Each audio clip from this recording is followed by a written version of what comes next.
Did you want to say a few words before I start? Welcome to the Henry George School. This is session 2 of our lecture series on Daniel Boone. Ed, the floor is yours. Thanks. Okay, welcome back, everyone. We will be breaking next week. I'm going to be away on travel, so we'll be off next week and then pick it up after I return the following Monday. And just a reminder, if you have comments or questions, use the reaction button and just raise your yellow hand, and hopefully I'll pick it up and recognize you. Well, I hope that from last week's initial lecture, you got a sense of how important the relations were between the colonial settlers moving to the hinterland, led by people like Daniel Boone, and the various tribes that they encountered, and all of the alliances that occurred during the colonial settlement period. I mean, whether the individual tribes were allied to the French or the British, or were non-allied, or changed their alliance based on circumstances and opportunism as well. And the same goes to say for the settlers. They're coming from the British ruled colonies, and many of them think of themselves as British citizens, but not all. Some of them think of themselves as independents, and some of them actually feel aligned more closely to the French as they begin to live in the wilderness and they encounter French trappers and traders, and the lifestyle is so different from that on the coast. And so where I left off last week is basically with this, that the life on the frontier has many challenges for these people that those back east no longer have faced. I mean, one historian, Charles Andrews, calls the period from the time of the first settlement by the English colonials in Virginia and Plymouth Rock and Massachusetts Bay, et cetera, up until the end of the 7 Years' War, a period of salutary neglect. And what he meant by that was that, yes, there was these empires that were claiming the territory, establishing rule, and establishing government. But this is very loose government. It's thousands of miles away across the ocean with not a lot of ability to enforce the rules. And so people began to feel that they were different, that while they might, belong to the British Empire, they're beginning to think of themselves as unique people, to some extent, Americans. And so that's very different, and it takes effect on the frontier and in the wilderness more so than in the coastal towns and cities that are so much more influenced by trade directly with Britain or perhaps with France or even Spain, et cetera. And as John Farragher, one of Boone's biographers, explains, they were frustrated in a sense because they were subject to many taxes that were imposed by the royal governors. But again, they enjoyed very few, if any, benefits of formal government because they were so far away from it. As Farragher writes, he says, social development in North Carolina also played a role in Boone's thinking. Farmers of the backcountry shared a growing anger at their underrepresentation in the provincial assembly, their lack of control over local affairs, and the fees and taxes levied without their consent. And during the 1760s, a series of local protests and uprisings shook the colony.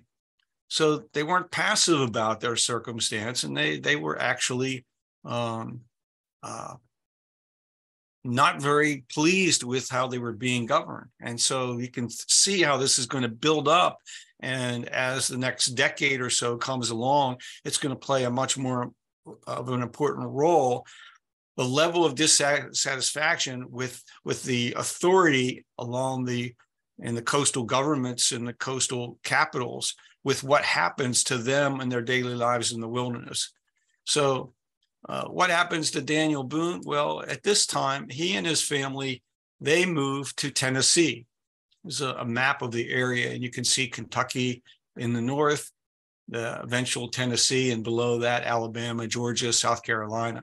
So this is it's a huge geographical territory. Again, there are no roads. People hack their way through the wilderness to get from place to place. And the best way to travel, if you can, is on the waterways. So towns grow up near rivers, along the rivers as much as possible. And then slowly but surely, people branch out from the rivers, carving out a way through the wilderness in order to establish their homesteads. So Boone begins to visit with the Cherokee living in the area. And he asked the village chiefs whether they would consider selling him land, basically selling Kentucky. Of course, their understanding of what they would be entering into in a quote sale was more of an agreement to allow the settlers to come and to share the land.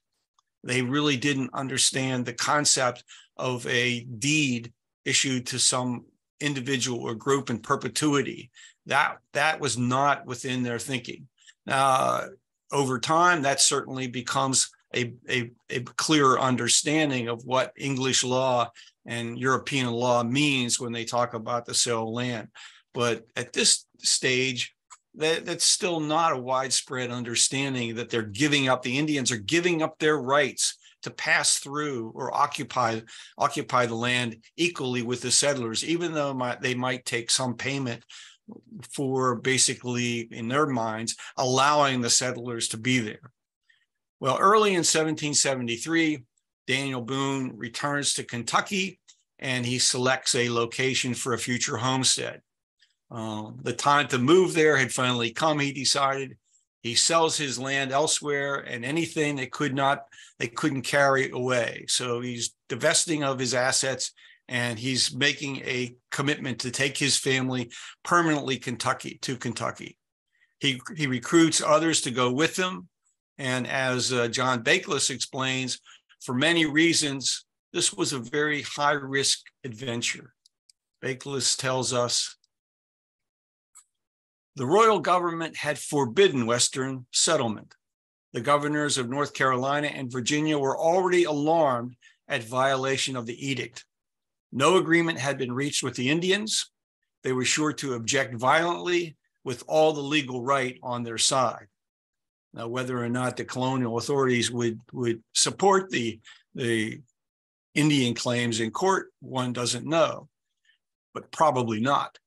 But at the same time, British authorities had restricted movement from the coast into the interior. And there are many reasons for this. One was the potential for conflict and war with the tribal peoples. The other was partly economic in the sense of the colonies were dependent upon a labor force, and the availability of free or cheap land in the interior was a draw for these people to leave. And so you can almost see that slavery then becomes a more important element in the economy, particularly of the South, but also in the northern colonies as well, because it's too easy for people who are landless to pick up and move to the interior, settle and claim land, and become freeholders themselves. Well, the Boone party makes its way on horseback and by foot through a very narrow path through the forest. They follow the Indian trails as much as possible, but from time to time they have to cut through the forest on their own. Getting to Kentucky required them to cross 3 different mountain ranges, and before they traveled very far, part of the group was attacked by some warring Cherokee, and nearly all of that group was killed. Boone wasn't there. He had gone on ahead.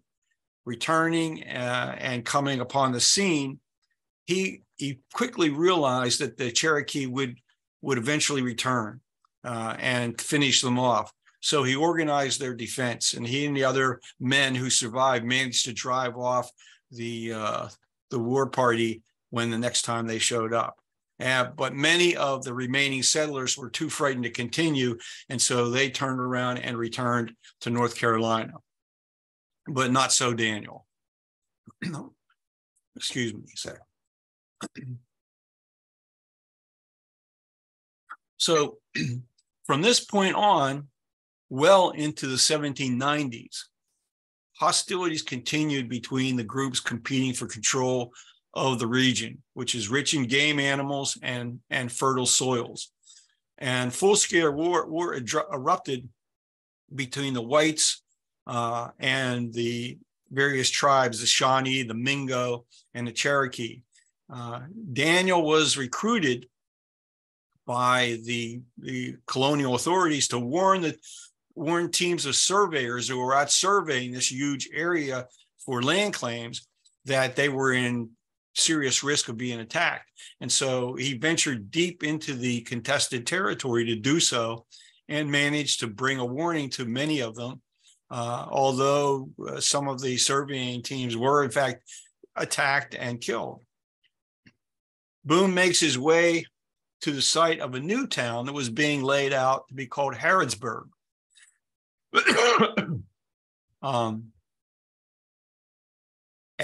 At the site of Harrisburg, which is more of in the eastern part of what became Kentucky, so it's closer. It's not as far into the wilderness, into the frontier, but still, it's in a dangerous location from the standpoint of its exposure.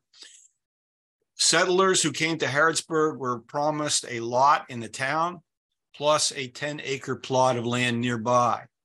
And Daniel assisted with the surveying work there, and thus, by doing that, earned a land claim for himself and his family. John Bakeless repeats his early observation about Daniel Boone's desire to acquire as much land as possible.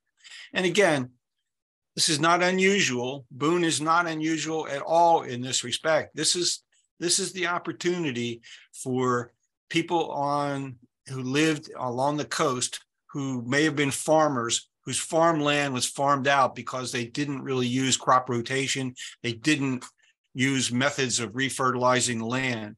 They just, when the land was farmed out, they just picked up and moved further west. And so they're coming further west all the time. About Boone, Bakeless says, Daniel never could resist land, and he was nearly penniless. Indian war or no Indian war, he paused to register as a settler and confirmed his claim by building a cabin.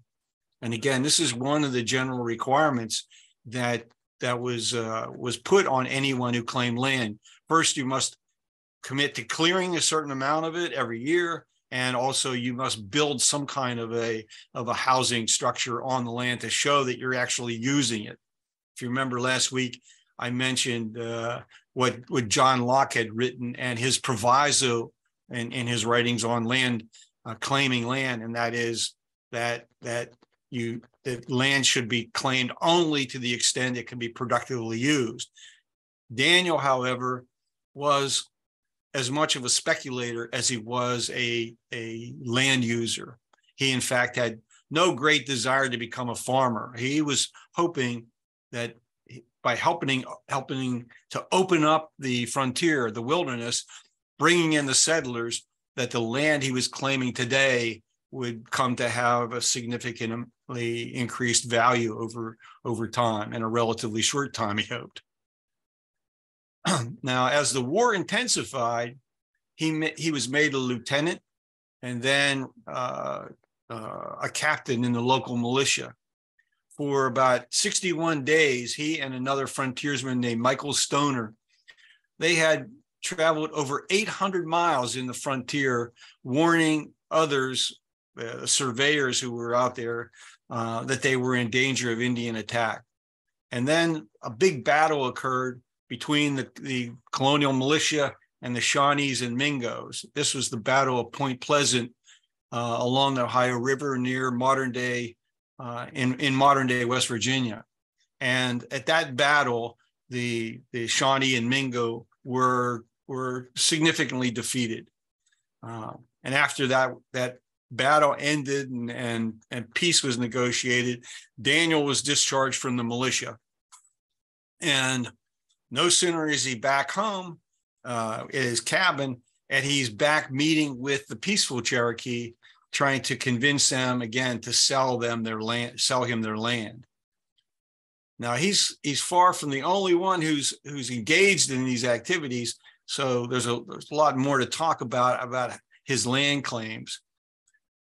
He finally accepts employment from a wealthy Virginian named Richard Henderson.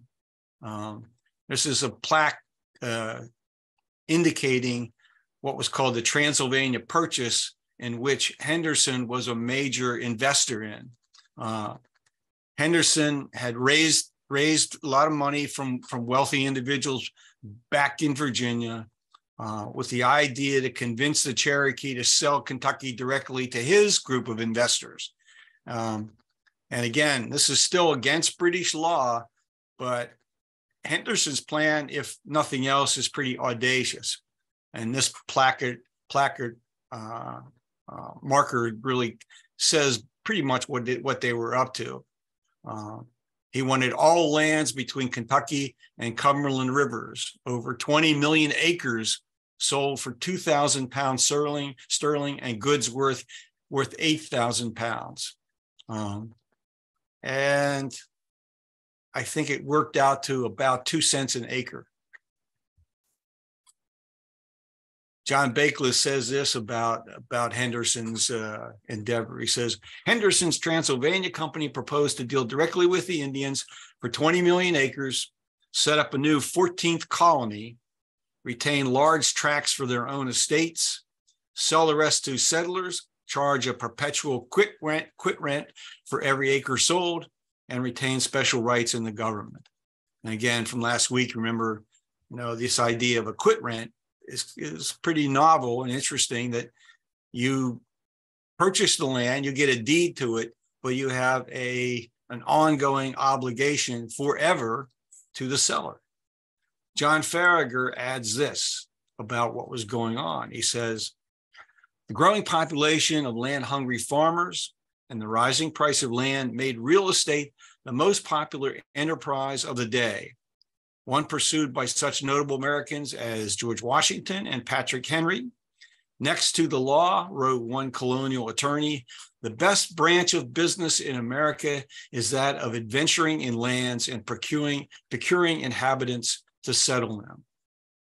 And that certainly is going to remain true until the end of the 19th century, when in the writings of one historian, Frederick Jackson Turner, Turner declared that the beginning of the 20th century was the final end of the frontier. And by that, he meant that all the land in the continent was claimed. There was none free for the taking any longer.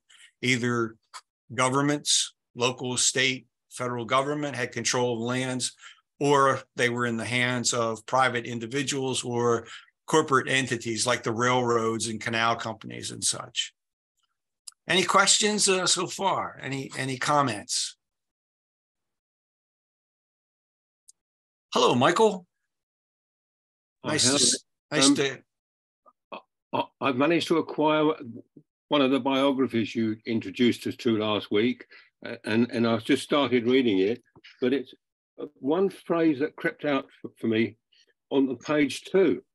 It says, now, as Kentucky moved into its second stage of development, Daniel Boone, he began to acquire vast sections of virgin real estate. And it just struck me that it was a new land enclosure, wasn't it? And you just mentioned the fact that eventually all the land was held out, was held in private hands or in some form. So it's just, it perpetuated the infamy that happened in the Highlands of Scotland, etc., by settlers. But well, it's even more remarkable when you think about the fact that the population was so low by comparison to the British Isles. Yeah, I mean, this is one of the things that needs to be emphasized is there were many investors from overseas investing in the lands of North America, even during this very volatile period when there was no certainty. Is it going to be the French that I'm going to be dealing with? Is it the English I'm going to be dealing with? So there were investors who were hedging their bets by negotiating with everyone, negotiating with the French, the English, the Spanish, trying to make sure that their own interests were going to be preserved. And so there's a lot of European money that's being funneled into North America and creating these land companies that are getting royal charters or special decrees from the royal governors along the colonial coast. And so as the 13 British colonies move closer and closer to rebellion, a lot of what's at stake is the legality of the claims that are being made to the land. When the claims are being made under British authority, well, what happens when British authority is no longer the authority? And you have 13 independent sovereign nation states after the American Revolution who they themselves haven't come to any agreement on what sort of federal structure they would operate under. Jim.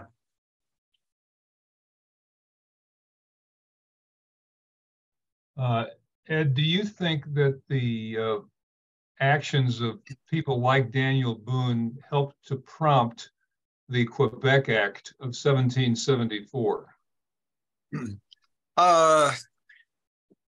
Well, the British government, the British authorities needed to have loyalty among the Canadian population.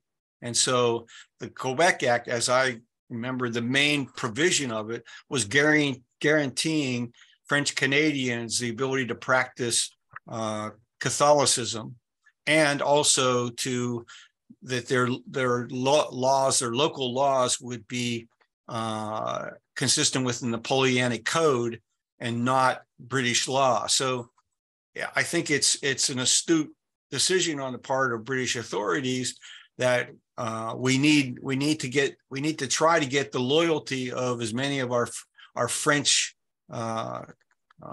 subjects as possible. I thought that the provision of the law to which I'm referring is the provision that says that the British government wants to be involved in all land speculation west of the Alleghenies. Well, I think that's one explanation of the Quebec Act of 1774 that I read. Okay. Well, it doesn't surprise me that a historian would make that, reach that conclusion for sure. British government wanted to control the movement of people west, because one thing, it's very expensive to bring government into the wilderness and then to defend it, to build forts and supply those forts and put soldiers in those forts. And so do you have enough population there to impose taxes on them in order to support those activities? No. And you have a population of settlers that's pretty resistant to taxation to begin with. So I don't think we should be surprised at all that the Board of Plantations in London and others in Parliament were looking upon the interior of the country as their domain to be settled according to their schedule and scheme in order to bring as much revenue back to the British Parliament as possible and to summon themselves as individual investors. Mm-hmm. Joe? Hi. Maybe you have some Canadian history to add to that story. No. I'm curious. You said Daniel Boone was pretty penniless. How is he going to buy land from the natives? Well, Dirt cheap. he was penniless from time to time, and he had significant assets and cash from time to time. So when he's desperate for cash, he'll go out on a long hunting and trapping trip, and he'll try to come back after. I mean, he'll go out for a year. He'll go out and go into the wilderness and hunt and trap for a year, bring all that back and sell it, and use some of that to satisfy his land claims. And so it's a precarious existence that has periods of near famine and other times considerable luxury. You know, it all depends on your luck out there doing these activities, where no guarantee that anything good will happen to you, and that the probability that many things bad will happen to you. And what would he offer the Indians in payment? What would the form of payment be? Oh, well, as a trader, he would, well, he had a store at one time, and he traded in various goods that the Indians couldn't produce themselves. So probably the top of that list would be rifles, followed by ammunition, followed by things like iron pots and other utensils, iron hatchets, you know, the kinds of things that can be produced, you know, in European, but by European blacksmiths, et cetera, et cetera. So those are the goods that were in high demand, and others as well, some clothing items, different kinds of clothing that the Indians could not produce themselves. So there was a very huge trade in different goods, and what the Indians provided almost exclusively were animal furs. Right. Okay, thank you. Anything else that's come to mind before I move on a little bit here? Okay, well, listen, keep in mind, again, this very distinct view of what constitutes property, individual property, on the part of those of European heritage and those who are of the indigenous tribal societies. And one can think about it this way. Even look back in the old world, and for most of human history, people migrated. All peoples were tribal at one point and migrated as the seasons changed, as animals were migrating, and eventually there started to be a process of settling down in one place, developing horticulture and then agriculture, and building, you know, permanent communities. We see that, you know, coming out of the the Middle East and spreading out through Asia and Europe, but that had not yet reached North America in any serious way, although in Central and South America, you had huge cities established, but it had not yet been established in North America. The population of the tribal peoples was still small enough that they could migrate in order to satisfy their needs. And so they didn't develop an attitude towards land as something that would be subject to individual claiming. The tribal societies had a sense of territorial control, and they obviously thought that right now European frontiersmen and settlers were invading territory that they viewed as theirs. But individually, they did not, stake out a claim to land, build a home on it, and expect other members of their tribes to acquiesce to that. There was nothing like that, even within the Iroquois Confederacy, which was a very formal kind of government among the tribes of the Iroquois Confederacy. They had towns, but there's no evidence that they issued deeds to land within those towns. How they allocated, sites within the towns for various members of the tribe, probably this is my guess, had to do with some sort of hierarchy based on seniority or status within the tribe. But it was not that claims of property in nature were not being challenged, even by people in European communities. They had been challenged by moral philosophers going all the way back to Greece and Rome. It was just that the opportunities to enrich oneself by means of speculation rather than labor was too strong for most people to resist. It's still with us today in terms of, how we seek to satisfy our desires with the least exertion, to quote Henry George. In a letter to Thomas Jefferson sent on the 4th of February, 1790, James Madison talked about this with Jefferson. And their correspondence, they often talked about these issues and property, wealth, land, all those subjects were part of their discussion. And they weren't 100% sure that they had come up with a system that would work in the long term. Madison raised the very important matter of passing one's assets to the next generation. You might remember that there's a quote from Jefferson in his writings that he believed very strongly that the current generation could not commit the future generation. And so that he thought laws should have a sunset provision so that each generation could create their system of law anew. And if there were defects in the existing system of law, then it could be, corrected.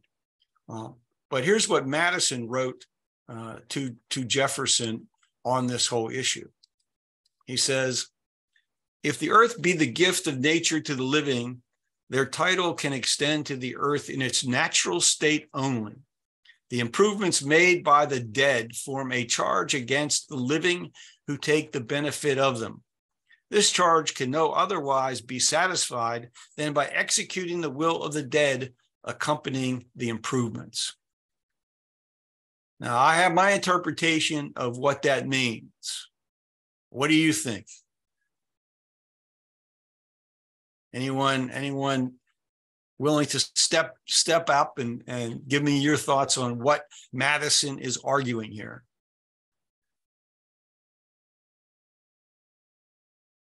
Well, he's making the distinction between nature. Go ahead. It sounds like he's saying that the improvements, the wealth on the land is private property and you can pass it on to your heirs, but not the land. Mike, that's exactly right. And I should have known that if I didn't see you were here, that you would be at least one of the people who would come up with the right answer. That's what it sounds like. It sounds a little too good to be true, but it does sound like that's what he's saying. Like he read Henry George before he was born. The point there, Mike, is that they were having this. The one he could have quoted. Well, the point that I was getting to by quoting Madison here is that they were having this debate. They were having this discussion. These issues weren't resolved in their mind, and they're having to form a new system of government, a new society. What would be the basis for property ownership in this new society? Would it be the basis of what Madison just said here? Or, as it turned out, they thought that would be too hard to implement for any number of reasons. One, of course, is that you had this whole population that was totally committed to becoming landowners. And that's their, it's an agrarian society. That's the main objective, to become a landowner, to become independent, to own that land in fee simple, to be beholden to no one. So owning land meant independence. It meant opportunity to build wealth that could be passed on to one's children. Exactly the same situation that exists today. Those who came into the frontier, they first took enormous risks opening the land for settlement. They had no qualms about gaining financially when there was no longer land free for the taking. And those who came later must turn over their own financial assets in order to become landowners. They didn't think through that part of it in the way that they ought to have thought about the future generations, the future of their own children. They understood they could pass on the title to land to their children, but eventually their own family, their own extended family is going to have to deal with others to acquire land if they're going to have this same kind of opportunity. And there's a cost to that under the property system that they established. So this is what's going on in terms of forming this new society out of the wilderness. And it's very much looking like it's going to repeat the very process that has occurred along the eastern coast in those 13 colonies. Well, Boone is preparing to get to Kentucky as soon as the treaty with the Cherokees was signed. That occurred later in 1775. And under that treaty, the Cherokee conveyed a large tract of land to the Henderson's Land Company. Smartly, the Cherokee hired a white attorney to represent them. And I guess in a sense, he got them the best deal he could. I don't know how they chose him, who referred this attorney to him, or if he was more in league with the Henderson Company than he was with the Cherokee. But again, remember the price I put up there? 10,000 pounds in goods, which is almost nothing per acre when you're spending that amount of money to acquire millions of acres of land. But the Cherokee chief, his name was Akanastota, he understood better than most what was coming, what was on the horizon. And here's a quote that one historian said. I can't tell you for sure this is exactly what he said, but this is what he is quoted as having said. "This is but the beginning. The invader has crossed the great sea in ships. He has not been stayed by broad rivers, and now he has penetrated the wilderness and overcome the ruggedness of the mountains. Neither will he stop here. He will force the Indians steadily before him across the Mississippi, ever towards the west, till the red man be no longer a roamer of the forests and a pursuer of wild game." And I don't know if he had some ability to see in the future, but he certainly did see very clearly into the future. And when I read this quote, I was reminded of the end scene in the film from the 1990s, The Last of the Mohicans. I don't know if you've never seen that film, go get it, find it, watch that film. It's not historically accurate, but the sentiment of the film is very historically accurate. And at the very end, there's the last member of the Mohican tribe is standing on the mountain with the main character Daniel Day-Lewis plays, Hawkeye, and he basically says, look out over this land. It is filling up with new people. He says to Hawkeye, our time is gone. We are of the past, and new people with new ideas will be coming here to fill this land. And he says, where will my people go? And he says, we're gone, and I'm the last of the Mohicans. It's a really very touching moment and full of all sorts of truth. And I should tell you, in all honesty, that is the alternative ending to the movie. It wasn't the actual ending shown on the film in the movie theaters, but you can find it on YouTube as the alternative ending. just a minute or two long, but I think they should have gone with that ending in my view. Okay, well, so Henderson is negotiating this huge land deal. Boone is working for him as a surveyor, and he hopes to get his share of the land as well. He is now recruited by another group of frontiersmen to begin turning the wilderness path into an actual road. And so that work begins in March of 1775. Here's a map of the area that they're trying to, get to. This is still part of Virginia. It's not a separate colony or anything. This is mostly all part of Virginia. And Virginia actually claims the territory well up into Pennsylvania. So right at this point in 1775, if you were living on the Ohio River near Pittsburgh, you would be technically part of the colony of Virginia. Some people might be saying, well, you're really in part of Pennsylvania, but there's no firm boundary, and there's a lot of disagreement over where that boundary is going to be eventually. So the work begins on this road in 1775, and just a month later, a creditor issues a warrant against Boone's property. He's in debt. And this is just one in an endless series of debts that Daniel would trouble settling as the years came and went.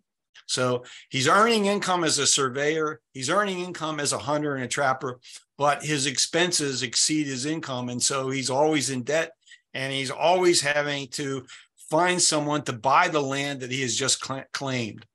Marty. Where's the Cumberland Gap exactly on this map? Exactly on this map. It's too far for me to read, but it's right. You see where my pointer is? Yeah. Yep. Okay, here's the Cumberland Mountains, and here's the Gap. Okay. Okay. And it took them a long time to find that for some reason. But if you're standing out on the top of the mountains looking over, it's a huge territory. Okay, thanks. You're going to take a walk over the Gap, Marty? No, I was just kind of curious. I was in Maryland, and there's a city called Cumberland or something. Right, there is a city in Maryland called Cumberland. Yeah, and it's so far away from the Gap, is kind of confusing.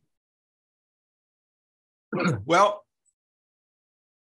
on the night of March 24th, 1775, Boone and his group is attacked by an unidentified band of warriors.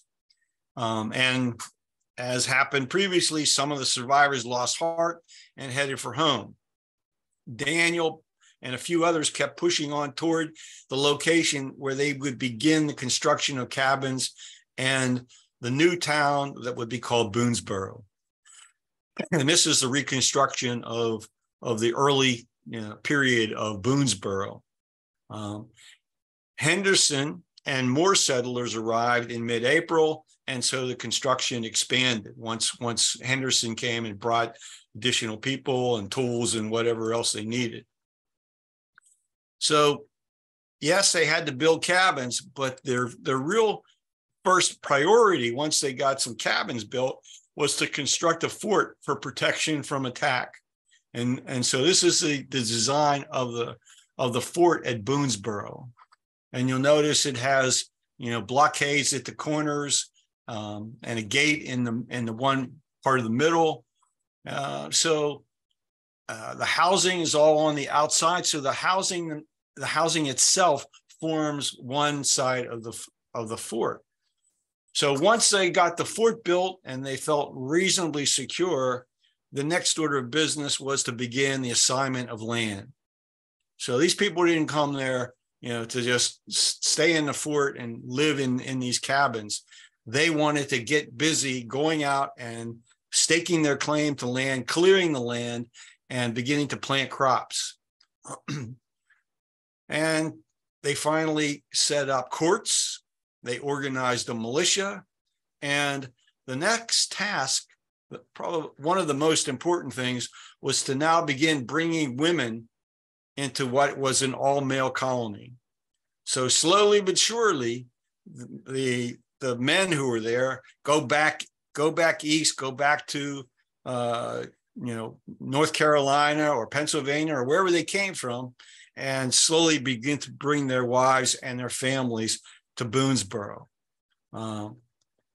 Daniel Boone quickly recognized there was a need for a particular piece of legislation, and he wrote it, and it was for the preservation of game. John Bakeless gives us an explanation of why this is of such importance, but before I go to John Bakeless, maybe someone in the class can guess why Boone had to write this legislation.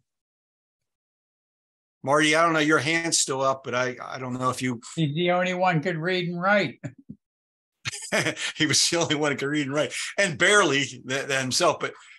But Mike, what do you think? Why was this piece of legislation necessary? What was the legislation? On the preservation of game. Oh, because they would overgame it. Yeah. Like overfishing. Yeah. And pretty typical human behavior, right? Right. If I don't take it, somebody else will. Yeah. Tragedy of the commons. Yeah, very much exactly. so. Exactly. So here's what John Bakeless tells us. There had been trouble from the very first with the, quote, great waste in killing meat. Some would kill 3, 4, 5, or 1/2 a dozen buffalo and not take half a horse load from them all. 200 or 300 buffalo had been grazing near Boonsboro when the settlers arrived. Within 6 weeks, 15 or 20 miles was as short a distance as good hunters thought of getting meat. Nay, sometimes they were obliged to go 30. I mean, within that short of a period of time. And here again, I remind you of what's going to happen to the economy in the frontier, in the hunting economy, as the tribal people get rifles and they start to hunt game, not for their own direct consumption, but for trade. Then this process is going to get worse and worse. It is, they're basically going to hunt out areas, and unless the tribal people begin to adopt agriculture and domestication of animals, what choice do they have but to continue to move away? Because once the game is hunted out, there's no way for them to easily survive. I mean, they are planting crops. They're planting wheat, and they're planting fruit trees and vegetables and such, but that's not enough to sustain them without the game animals. Marty. Yeah, so this is one common pool resource that Ostrom missed. She could have identified this and brought an American example to her list. The game being the common pool resource, taking it out of the what they called open access, which some people call commons, but actually into a common pool regime. Well, I don't know the answer to this question. Maybe you do, or some others. In other countries where hunting remained a main source of food, did tribal peoples come to an understanding in the same way that occurred among the tribal societies on the wilderness of Kentucky? I mean, I don't know. I don't know if it was the same philosophy that would have occurred in more rural parts of Africa or Asia, or even certain parts of Europe where people were still organized in as tribal societies. Yeah, it's good. It's a good historical question, Marty. Yeah. Well, in June, as he did many, many times, Daniel returned to the east. he was intent on bringing back his wife, Rebecca, and their children.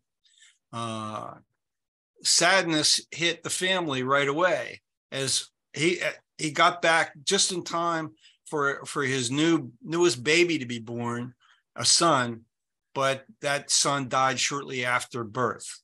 Another son, James, had been killed by Shawnee warriors back in 1773. So, I mean, this is a placard, showing what that incident was and how Daniel's son was killed. So, I mean, tragedy was something the people of this era were accustomed to, and they found a way to carry on. People did not have expectations of living a long life. They knew that this was risky, and I don't know what the average life expectancy was on the frontier. I know that generally speaking, it was about 45 years. It was probably somewhat less than that if you moved out into the wilderness, into the frontier. For many people, it could be less than 1 year. That's all you would survive, either by being killed by Indian attack, or because of some accident on the frontier, or your crop failed, starvation, weather. People had to have a good deal of courage to make these moves. So it's 1775, and the American colonies of Britain were now in open rebellion. And one of the things this does is brings the future of the Transylvania Company and the validity of the purchase of land from the Cherokees into a state of confusion, because now it's in the midst of this titanic struggle between British authorities and their rebellious American colonies. And John Farragher describes the situation this way: the opposition of the leaders of North Carolina and Virginia also dashed Henderson's hopes for a proprietary colony in Kentucky. On May 29th, news finally arrived of the battles of Lexington and Concord, fought more than a month before.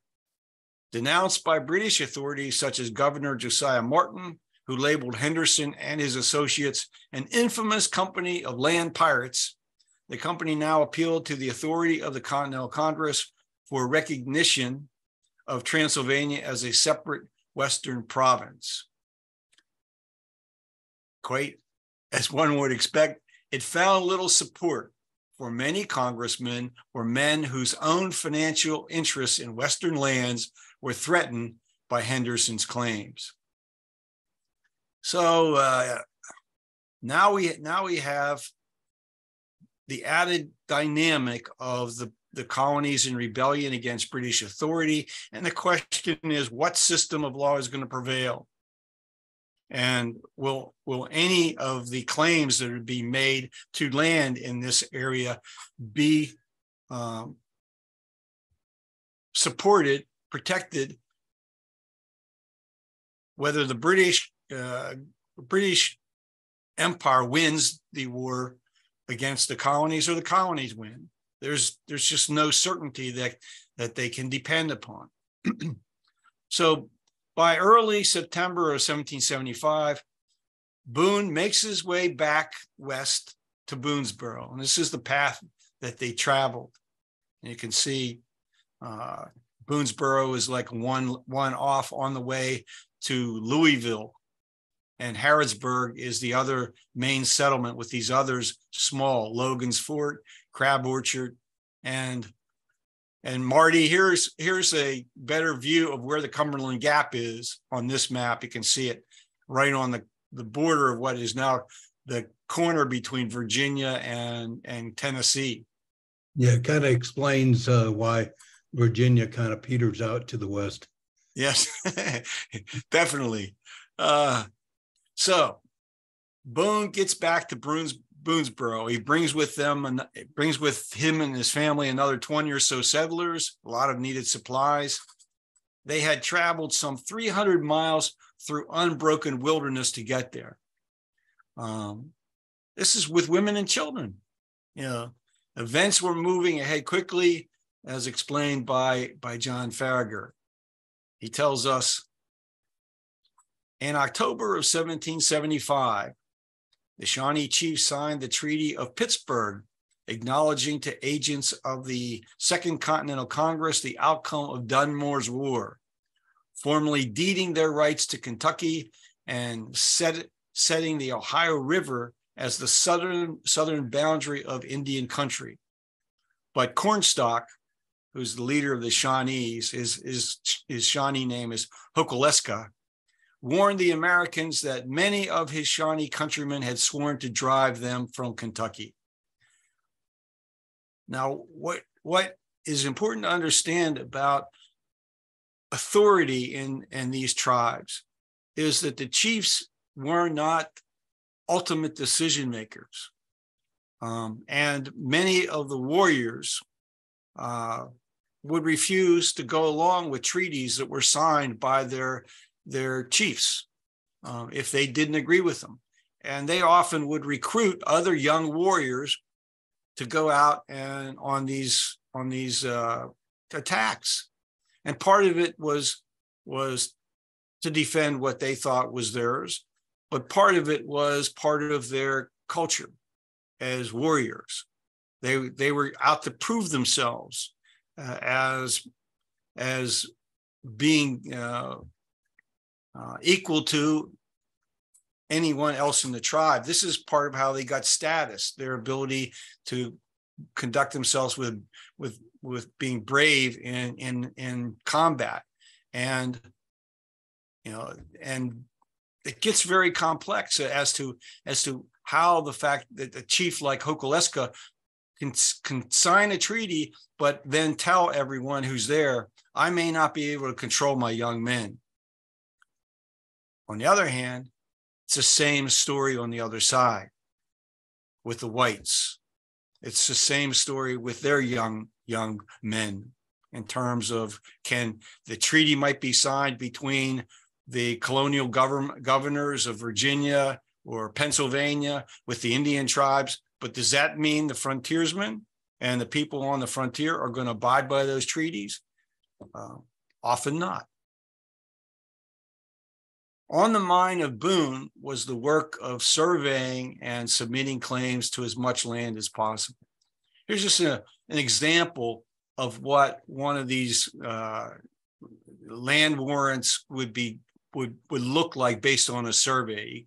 You can't really read it, but they were handwritten things. This one signed by Daniel Boone. So this is what he would do. He would go out and mark the land and describe it based on what were some of the natural, attributes of the land, etc. So this is what he did on a regular basis. During the next 10 years, this is 1775 to 1785, he personally claimed over 10,000 acres of land. And during his life, his land claims amounted to over 100,000 acres. And to Daniel and all of those heading west, owning land, again, meant not just wealth, but independence. And this is what he looked at as his social security. If I have a large landed estate, I will always have the ability to sell some of this land and raise money. When the Shawnee finally realized the extent of white settlement on the land that they viewed as rightfully theirs, they retaliated. Despite whatever treaties were signed, the attacks on settlers began in late December of 1775. And by this time, they were getting a good deal of encouragement from the British. John Bakeless describes what happened. Settlers began to flee to safety in the settlements. There had been 900 land entries laying claim to 560,000 acres. 500 people had come into Kentucky, but soon a scant 200 were left. So more than half of the people who had come in, led by Daniel Boone and others, were making their way back east. And of the 200 who remained, quite a few of them did not make it through the next year or two alive. Here's another view of the fort at Boonsboro. And the situation was pretty dire. They're cut off from other settlements by hundreds of miles of forests. And these forests are home to marauding warrior bands who know the trails, who know how to get from place to place quickly, who know how to hide, and they know how to draw the settlers out of their safety. It's when you read not just these biographies that I've referred to in this, but you read other histories, it's amazing how foolish these settlers were, and how easily they were drawn out of their safety to try to chase the warrior bands and be led into ambushes. Again and again and again it happens. And Boone did his best to try to educate his fellow frontiersmen and the settlers, but as this story will show, it already has, even Boone gets captured. He's just very fortunate that he wasn't killed. And part of that reason is that the warriors looked upon him as some sort of a protected person, that he was so unique in what he had accomplished and did that they always wanted to bring him into their tribe, to make him a member, one of them, to take his strength. And so he managed always to get away. And even though he would escape, and if they would catch him again, he would somehow survive and get away again. But most people could not defend themselves, and it was nearly impossible to reinforce them or supply them with needed munitions. So these people are pretty much on their own as the American Revolution is starting to really get serious, and it's going and moving into the frontier. Boone, at Boonsboro, he decides to step up the effort to strengthen the defenses. He's sending out patrols to look for signs of war parties in the area. And somehow a large band of Shawnee under a chief named Blackfish attacks on the 24th of April in 1776. And he manages to draw the defenders out of the fort by, various subterfuge. And even Boone can't stop them. I mean, there's hotheads in the militia, and when the Indians are thought to be running away or are few in number, they go out and rush the woods. And next thing you know, what they find out is that the handful of warriors that they were chasing disappear into the forest, and hundreds of them are sitting behind trees with rifles pointed at them. So the firing starts, and as the defenders try to get back to the fort, Boone falls with a broken ankle. And this is a sketch of that incident. And this is Boone on being carried by a young frontiersman named Simon Kenton. And Kenton is this huge young man. He's probably at this stage, he's in his late teens, maybe not even at 20 years old. But he also is one of these frontiersmen who's establishing a reputation on the frontier for his boldness and for his ability to survive in the wilderness. So Kenton picks him up and carries him back to the fort. And so that's one more time where Boone escapes death. About Simon Kenton, it's worth a few words. He's a main character in books by the historian Alan Eckert. I've talked about this series of books a number of times. They're narratives.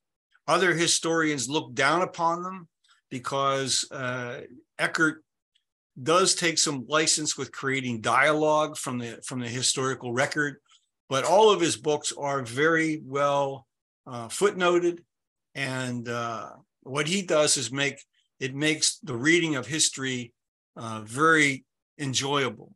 So there are a couple books about Alan Eckert and his life as well, which parallels Boone's quite a bit. And so I would, for anyone who has a real interest in this period generally, I would strongly recommend any of Eckert's books and these other biographies of Simon Kenton that might be available as well. And has anyone read any of that series? Anyone here know Eckert and read any of those books? No? You're missing something. Definitely missing something. Well, of course, it took a while for the news that Britain's colonies had issued a Declaration of Independence. A copy was brought into Kentucky that August by a newly arrived settler, and the news was welcomed by some, particularly those who were settling in the eastern part of Kentucky around Harrisburg. But in the more remote western territory, many were neutral in sentiment, or they leaned toward being loyalists. As for Boone and his family, here's what John Farragher says about the Boone's loyalty. Boone was no Tory, but neither was he an avid partisan of independence. He had been honored, for example, to accept the captain's commission from Lord Dunmore in 1774, even after the governor had acted to dissolve the House of Burgesses. In short, while Boone would fight to defend the security and interests of his own community during the Revolution, he aligned himself with neither ideological camp. A neutrality that became increasingly difficult to maintain as the conflict sharpened and grew bitter. So he had friends on both sides. They all did. In many senses, this was the first Civil War, because many people in families had people in their families who were loyalists and others who joined the revolution.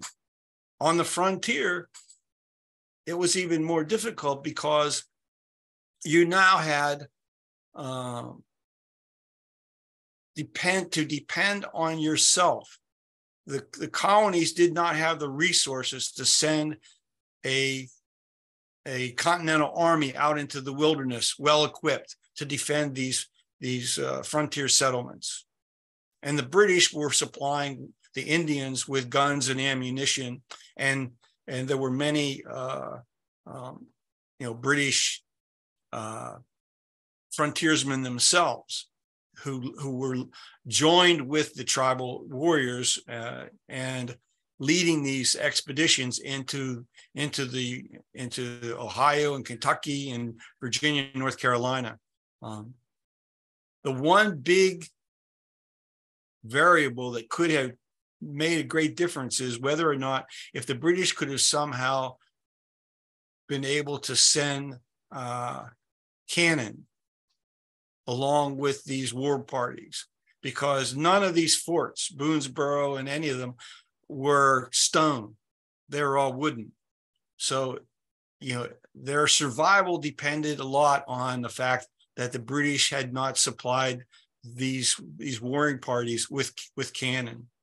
There are some really interesting, funny stories too about how the Indians tried to create cannon out of logs.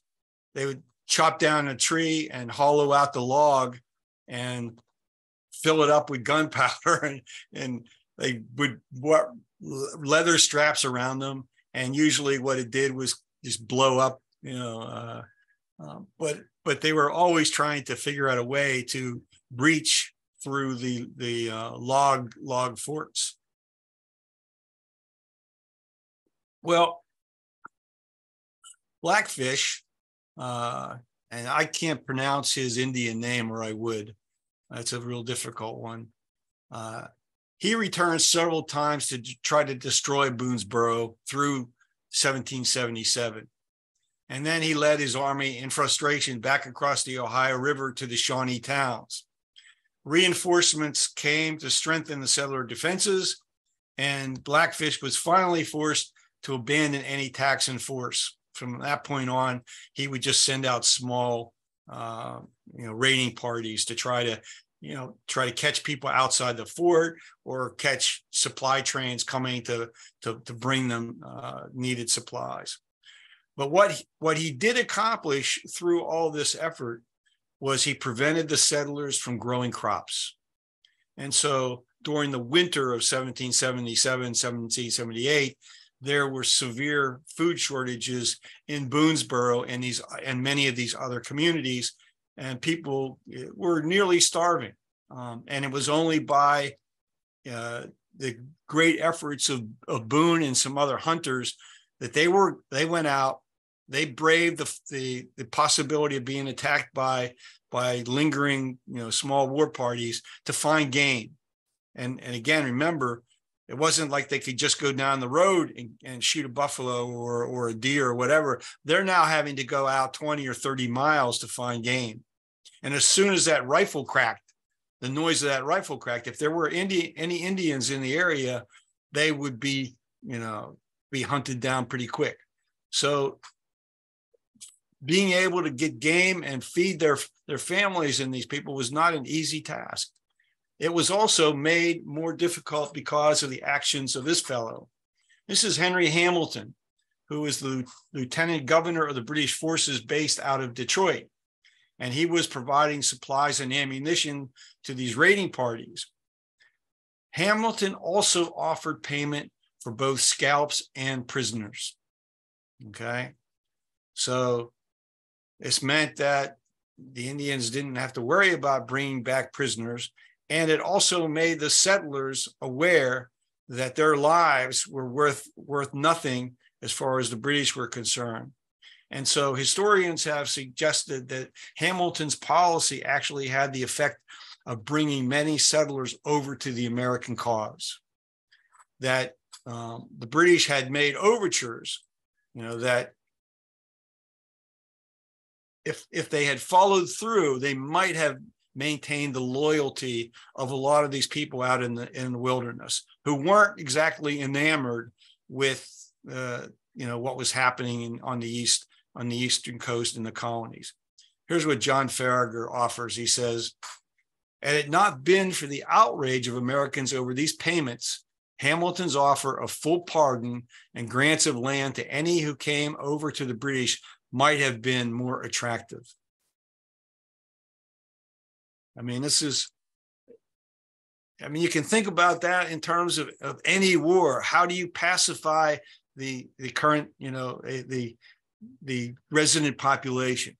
Do you do it by terrorizing them, or do you do it by trying to win them over?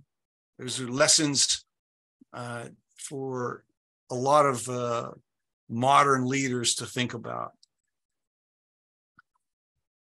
So in 1778 and early in February, the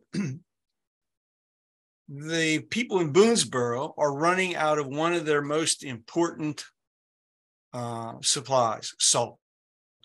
Salt is essential for life on the frontier in ways that we would not appreciate in our modern societies today. It's how you keep meat from spoiling. It's necessary for all sorts of other purposes. Well, Boone is captured by a large band of Shawnee warriors that were accompanied by some British agents while he was out hunting game for a group of his fellow settlers who were engaged in salt making at a place called the Blue Licks.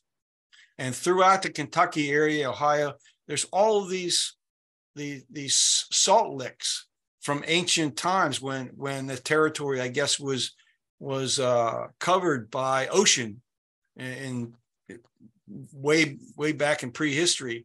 And these salt licks are salt that actually bubbles up into the surface. And so it was a place where animals congregated, and they came to get salt, and the settlers finding them, they're going there and they're doing a process of boiling the salt and taking it back to their community. So while Boone's out hunting, he's captured.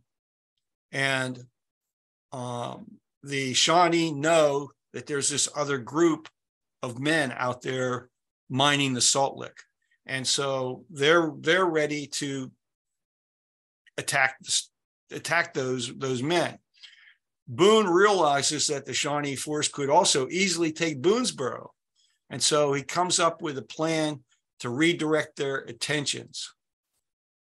And here's what John Bakeless says he did. Boone told Blackfish he would himself go with him and persuade the young men at the salt lick to surrender. Boone further explained that it was too cold to move the women and children now, but in the spring it would be easy enough to take them to Detroit. Blackfish agreed, but added that if Boone failed to persuade his salt makers to surrender, his own life might be the penalty. So the force was large enough. Boone realized that Boonsboro, which not being very well cared for, was very weak and could be easily taken. And also, if he did not intervene, those warriors could have surrounded the men at the salt lick and just killed them all, very easily, because they weren't concerned about defense. They were concerned about mining salt. So, but this image I have on the screen right now, I'll explain to you in about 30 seconds what it is, but you can see it's Indians lined up and there's someone running through them. And this is called a gauntlet, if you've never heard that term. When warriors captured someone, they would make them run a gauntlet and hit them with sticks and stones or whatever. And sometimes, if you fell and you didn't make it through, you were killed. So what happens here is, well, Boone convinced Blackfish to take his salt makers to Detroit and turn them over to British. The British would then pay the Shawnee for every prisoner. But Blackfish then orders Daniel to run the gauntlet. He reminds Daniel that he had not included himself in Blackfish's promise not to require the salt makers to run. So Boone is the one person in this whole group who's forced to run the gauntlet. However, it didn't turn out quite as the Shawnee warriors expected it to turn out. And here's what John Bakeless says Boone did. Boone surprised the warriors by zigzagging from side to side, escaping the worst of the ordeal. When one man stepped squarely into the path, hoping to get in a good blow, Boone butted him in the chest with his head, knocking the eager redskin sprawling amid shouts of Shawnee laughter. So this is just a real indication of how tough Daniel Boone really was. If you read the stories about Simon Kenton, he was captured as well. I'm pretty sure by the Shawnee, and he was such a respected enemy that the Shawnee took him to all of their minor villages and made him run a gauntlet in every one. So he ran like 9 gauntlets before he finally was taken to Detroit and made a prisoner there. But I can't even imagine what it would be like to run one, let alone this frontiersman surviving running 9 gauntlets.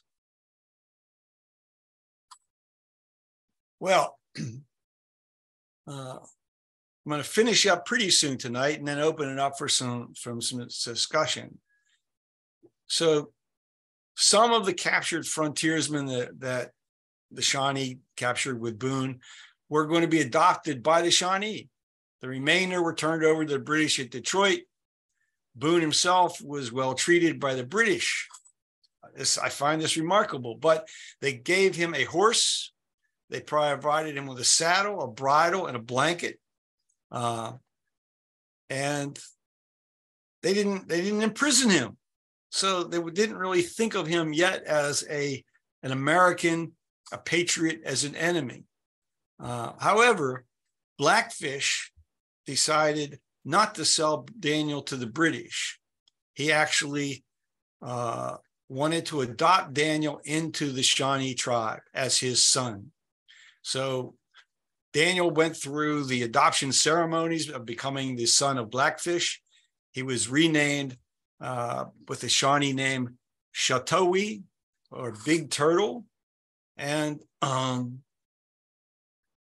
he basically, from that point on, became part of the Shawnee community, their tribal society, all the while thinking about when he was going to make his escape, but not taking a chance to do so until the time was right. Many of the captured whites adopted very well to Indian life. And I'll end with what John Farragut says about these young adoptees. They often became so well adjusted to their new lives that they elected to remain with the Indians. And many of those who returned to their former lives continued to be attached to their adoptive families.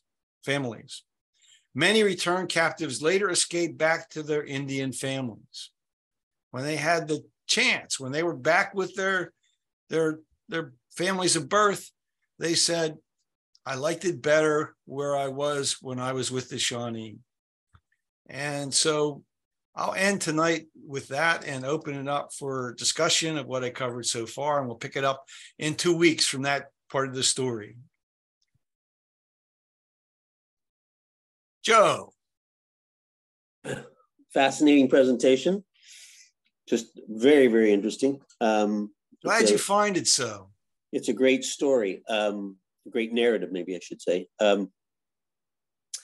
You did say something, and this is a little off topic, but you said something that just keeps poking itself back in my head through the course of your presentation. And you talked about the fact that to the south of these territories, I guess as you got into Mexico and even South America, there were actual cities and cultures and everything. And is there any theory as to why, I think the traditional story is that the Asians crossed the Bering Strait and moved down.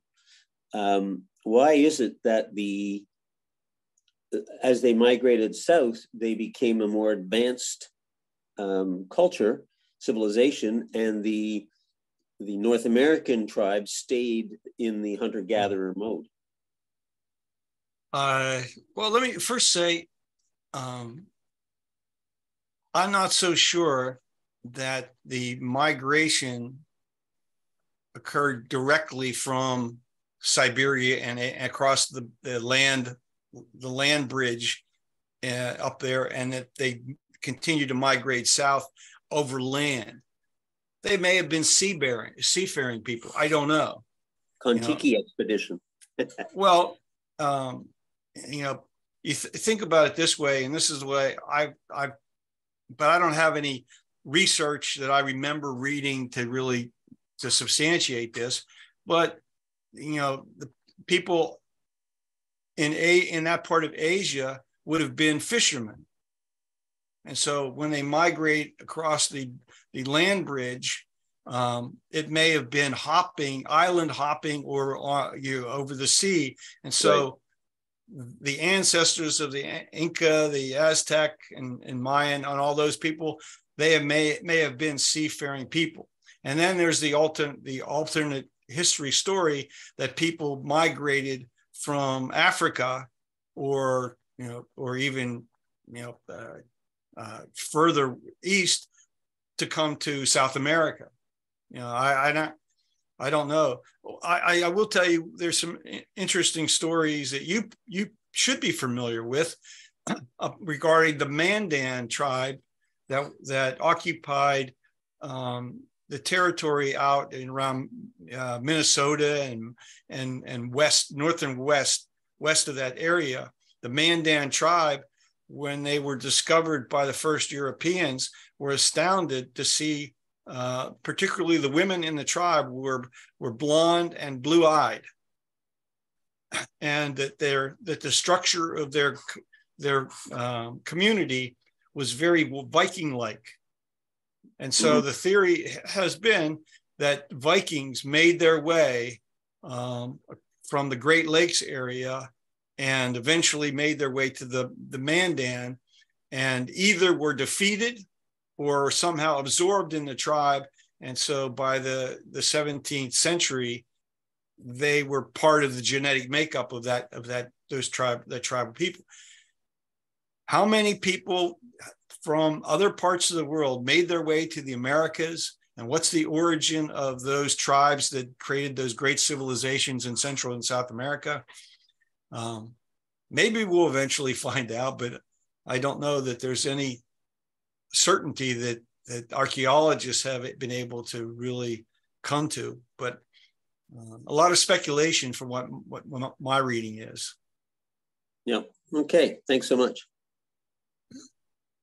Marty? Yeah, good story, Ed. I was wondering, is your class going to end around the year, well, after the War of 1812? It will end it'll end a few years after Daniel Boone dies, which is 1820. Okay, so there's a little bit of time.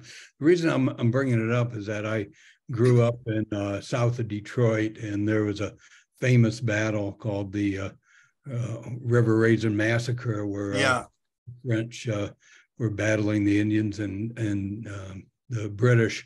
But what was notable was the Kentucky Volunteers. That was a big contingent of that battle, and I guess you're filling in a lot of details of why the Kentuckians were so adamant to be part of that force. I'm getting a little bit of the pre-story, I guess. Well, there's, I would recommend Eckert's books. He covers that period very thoroughly. There's one in his series called Gateway to Empire that covers the whole period of settlement around Detroit and Chicago. A couple of his volumes deal with the War of 1812, and a lot of detail about the life of Tecumseh. Yeah. Tecumseh was part of that battle, and one of the things that was really troubling to me was the History Channel had a story, and they're completely skipped over that battle in my hometown. And I would say, what? Yeah. But you know what happens to a lot of good stories? They end up on the editor's floor. Yeah. On the whoever does the final editing to fit it into the time frame. Yeah, nobody cares about my hometown. Yeah. No, it would have been in probably the director's cut, Marty. Yeah. Okay. Hopefully, Ed would cover it, Marty. Anyone else? I always encourage those of you who passively listen to join in the discussion. Hopefully this story has stimulated some thinking on your own part. If you have any comments to make, I'd love to hear them.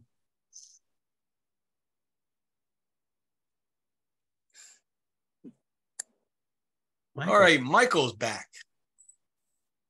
Yes, I haven't gone away. I've been finding it absolutely fascinating, but the thing I'd like to raise again is this similarity to the land enclosures in England, etc., and the problems we have with land enclosure, etc., and that there appeared to be, even from Daniel Boone's and how heroic he was.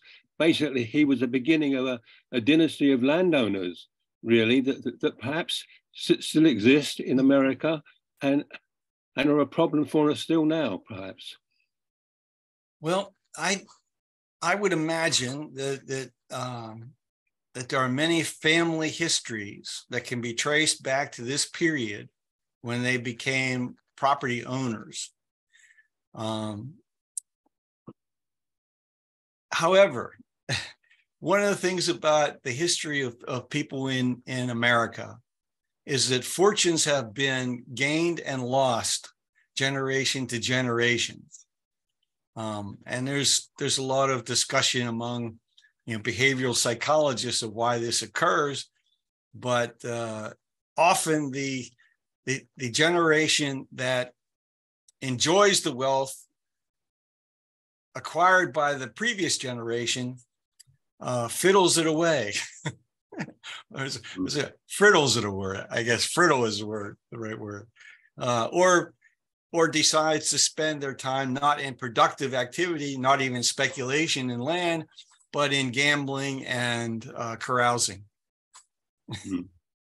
So I suspect if you looked at the aristocratic families in the UK, that there's some of that problem in the subsequent generations after the land was awarded to the king's favorites. I'm just drawing the similarity to what happened in America. Yes.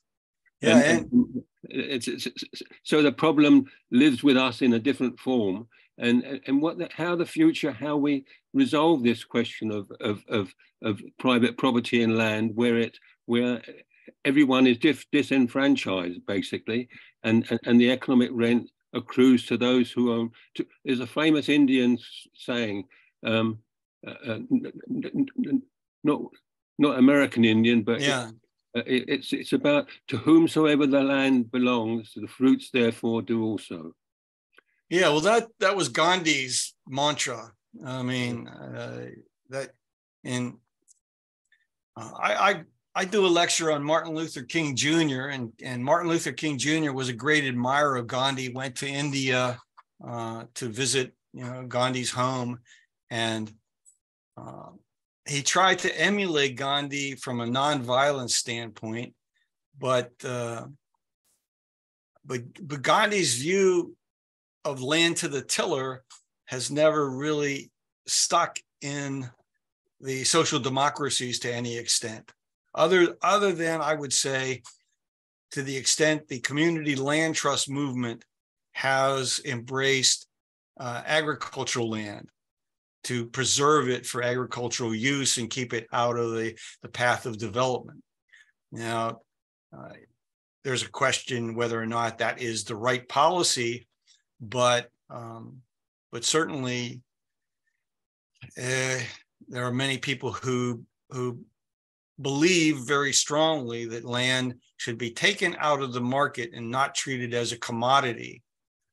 The problem that creates, of course, is land has a rental value that should belong to the community as a whole, and you're basically denying the community as a whole those resources.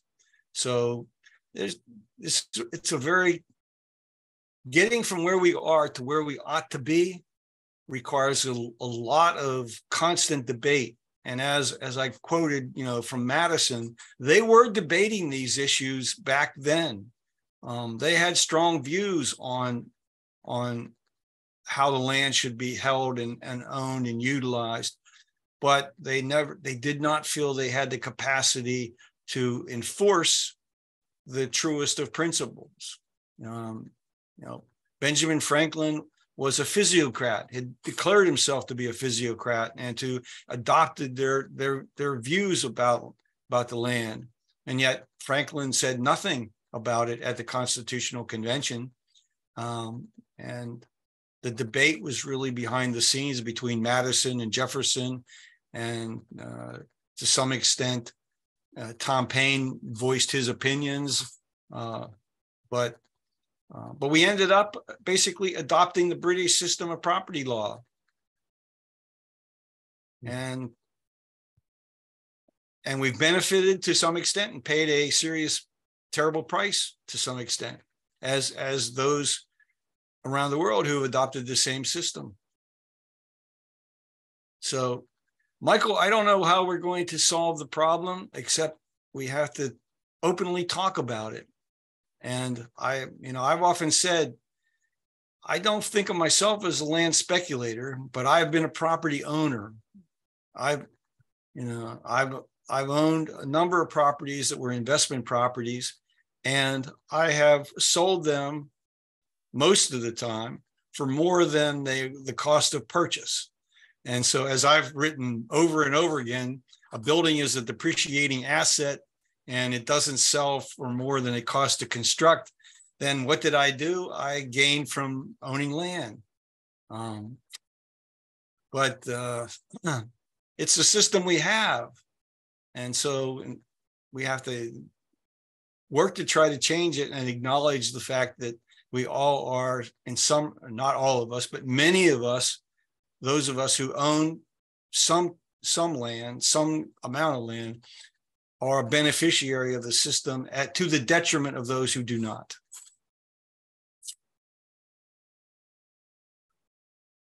Thank you for giving me the opportunity to go off onto a little bit of a rant.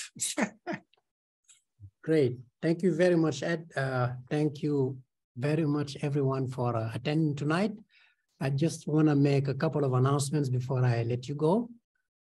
Tomorrow is Giving Tuesday, so I think it's a great opportunity for you to support our programs by making a tax-deductible donation to the Henry George School. And I'd like to remind you that Ed is not going to be teaching next week, but we will meet again for this class on December 12th. But on Wednesday, Dr. Mari's class on Reality Economics, Part 2, is going to be offered at 6:30. Thank you very much and good night. Good night, everybody. Have a good week.